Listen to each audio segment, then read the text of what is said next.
Et l'ensemble de l'énergie absorbée par tous les éléments doit correspondre à l'énergie fournie par les deux sources. C'est ça qu'on va faire. Et on utilise ça, justement le phaseur. En plus des nombres complexes. Le moment venu, on verra. Mais pour cet exo-là, j'ai fait exprès d'utiliser les formes, au lieu des formes polaires, j'utilise les formes cartésiennes. D'accord? Bon, maintenant on y va. Pour chercher, pour calculer VTH, on applique la méthode nodale V0. Phaseur, on est en phaseur, d'accord? On est en phaseur, il n'y a pas de T, il n'y a pas de variable T. V0 est toujours 0, primum.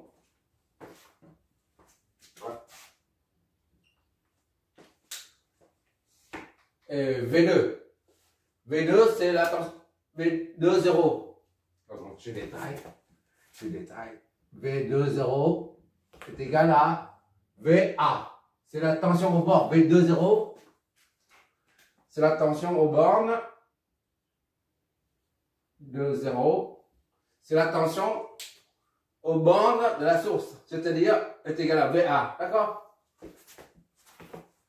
V2 moins V0 est égal à VA. Toujours en phaseur. Donc, ça signifie V2 moins 0 est égal à VA. V2 est égal à VA. V2 est par conséquent, V2 par conséquent, V40J. Voilà, j'ai fait exprès d'utiliser ça, V2 40J. Il n'y a plus d'encre.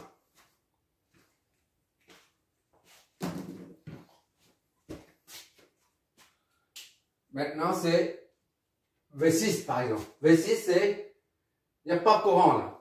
Ça, ici c'est nul, ici c'est nul. V6 est nul. 0,20. Ça, c'est les vols. 40J, vol. D'accord? Les vols. V12 maintenant. 1, 2 là, V12.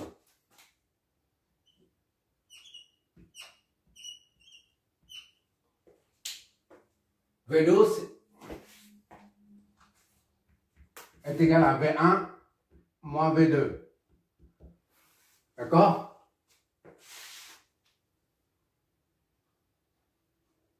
Est égal à R1 IB. Ou ZR1. ZR1 fois IB. Oui, on est en phaseur, d'accord? On est en phaseur, donc il faut mettre les machins là. Les machins en dessus, là. Les chapeaux là. Voilà. Voilà. IB, en phaseur. Voilà. ZR1, IB.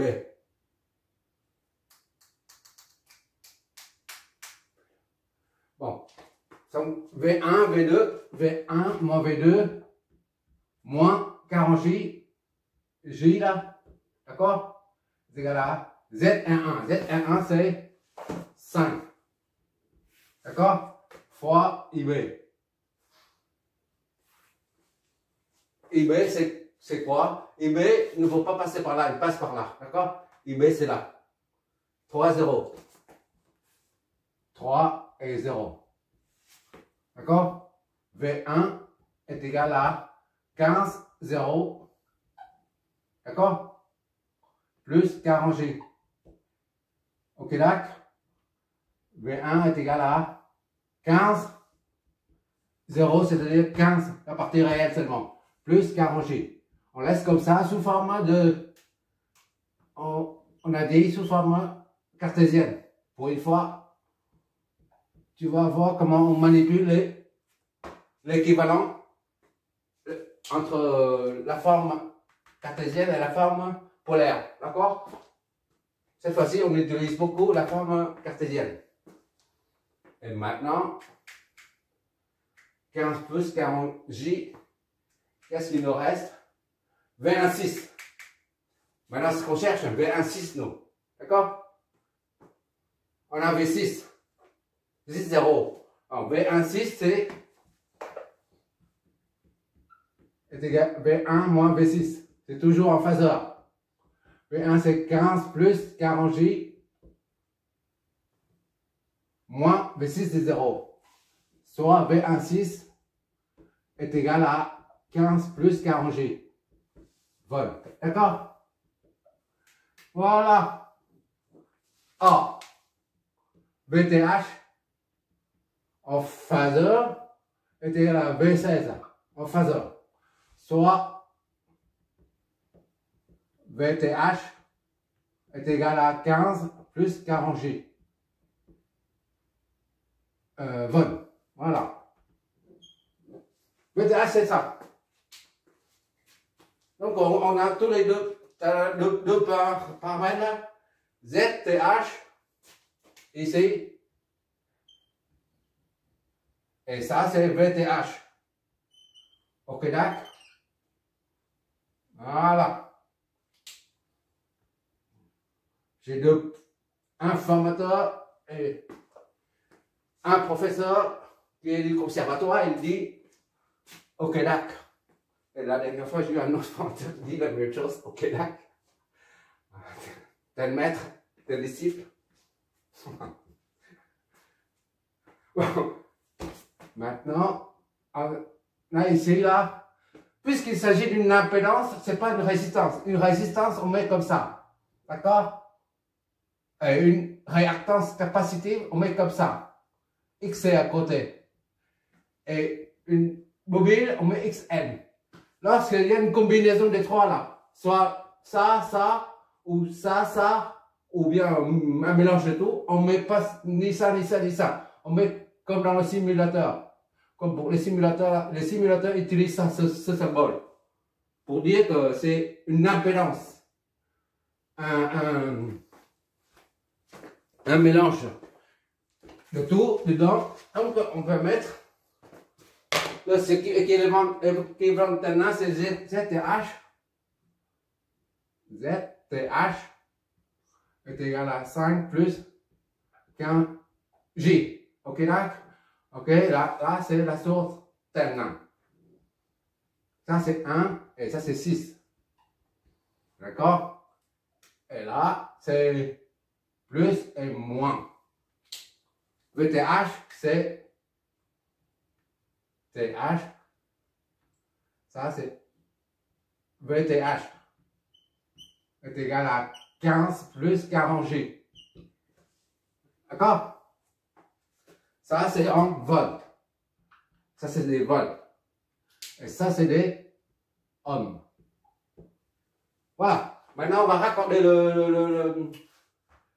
la résistance R charge R4 pour déterminer justement R4. Voilà. IL de IL. On appelle ça IL. D'accord? Qui passe par R, qui passe par L et N2. C'est la même chose. Et N2 là. En phaseur, cette fois-ci aussi, puisque ça on exprime en non complexe. Qui dit non complexe dit phaseur. D'accord? Bon, il suffit de faire le calcul. Là. Z total, disons c'est ça, c'est A, 1. 2 ici. Voilà. Et 6 ici. D'accord? Z total est égal à ZTH plus R4. D'accord? ZR4 si tu préfères. Z somme est égal à 5 plus 15J. D'accord? Plus R4, ZR4 c'est 20. Donc Z somme est égal à 25 plus 15G. Voilà. D'accord? U est égal à RI. Donc VTH en phaseur est égal à Z somme fois IL. IL ici, IL2 ici, c'est la même chose que IL2 ici. D'accord? Fois IN2. D'où IN2 en phaseur est égal à VTH, phaseur divisé par Z, somme. Phaseur. C'est pas un phaseur, d'accord? Ça, on a dit, c'est une impédance. IN2 est donc égal à VTH, c'est 15 plus 40J divisé par Z somme. C'est 25 plus 15J. Donc, IN2 est égal à... Calculatrice, qu'est-ce que tu me donnes, toi? Voilà, c'est la partie finale. Le verdict va tomber. J'ai plus pas de bêtises. 15 plus 40J. C'est ça, hein? Attends. VTH, 15 plus 40J. 40J divisé par 25 plus 15J. Voilà. Le verdict va tomber. On va bien voir. D'accord? Ça nous donne ça. On convertit ça en moline et phase. Hop là. Ça donne 1,46, 47 quoi. Et 38. 1,465. La phase est 38,48 degrés. Ça, c'est en ampères. D'accord? Voilà. On a trouvé là. Ça y est. On y est à la maison là. On convertit ça, on ramène le résultat fréquentiel, la solution fréquentielle à celle temporelle. Soit IN de T est égal à, il n'y a plus de chapeau, d'accord? L'amplitude cosinus de oméga, c'est combien? On a dit oméga, c'est 10. 10T. Plus la phase, 38,48. Voilà. Ampères. Voilà, c'est fini. C'est terminé. Le courant qui circule dans le circuit là, à travers là, INT est égal à ça. On vérifie là, VN2. Est-ce qu'on a la calculé? Si on a la tension au bord, on vérifie si le courant et la tension est en avance de 90. D'accord? Bon, tu verras le résultat des simulations. Pour vérifier si c'est bon. D'accord? Je n'ai pas encore fait, mais je le ferai. Là, c'est l'avant-dernier. Maintenant, on fait le dernier exercice. Le dernier, il est très important. Très important parce qu'on l'utilise surtout en électrotech. C'est-à-dire quand il y a des moteurs. Un moteur triphasé. Triphasé, je ne sais pas comment ça c'est le symbole. Le symbole triphasé, c'est quoi déjà? Triphasé comme ça, je crois. Ou étoile, je ne sais pas trop. Moi, je ne suis pas de l'électricité. Je suis du génie civil. Donc, bon, supposons que ce soit ainsi ou ça. Ou un moteur continu, à la limite. Voilà. C'est plus simple. Un moteur est modélisé par une résistance et une inductance parfaite. D'accord? L et R. L, c'est l'inductance de la bobine. Et R représente la résistance propre de la bobine. C'est-à-dire des spires. Une spire qui est comme ça, là, disons, elle est comme ça.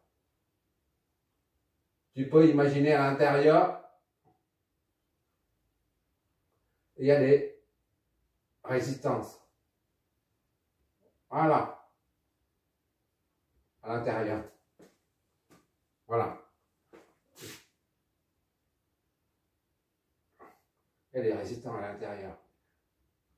Disons, on appelle ça résistance propre du fil formant la bobine. D'accord? Donc, R représente la résistance propre de la bobine. Et on la sort, on met en série. C'est ça le modèle, la représentation d'un moteur, d'une bobine. Parce qu'un moteur, c'est quoi? C'est juste des enroulements. C'est tout, rien d'autre. Maintenant, on va utiliser ce circuit-là. On va analyser ce circuit-là. D'accord? C'est le dernier. On fait le troisième aujourd'hui. Dernier, et on attaquera la puissance après. Et ça a un rapport avec la puissance. C'est très important. La puissance réactive.